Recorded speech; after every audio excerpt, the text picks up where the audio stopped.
this question, a passage regarding the properties of halogen is given. We need to answer the given questions based on the given passage. The first question is why the halogens have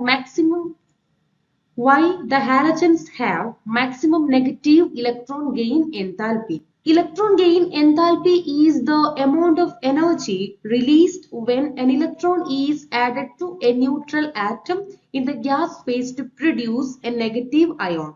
This is typically expressed in kilojoules per mole. Come to the halogens or group 17 elements. They have the high electron gain enthalpy because of their maximum tendency to gain an electron and achieve a stable electronic configuration.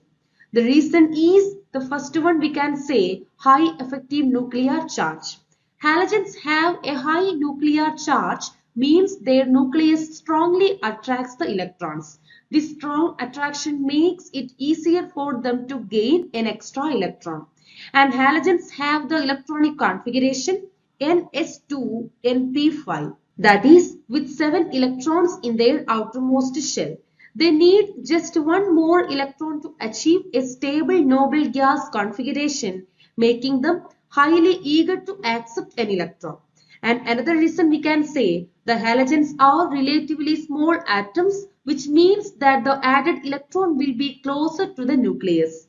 This proximity results in a strong electrostatic attraction between the added electron and the nucleus, and it releases a large amount of energy. For explaining this answer, you will get 1 mark.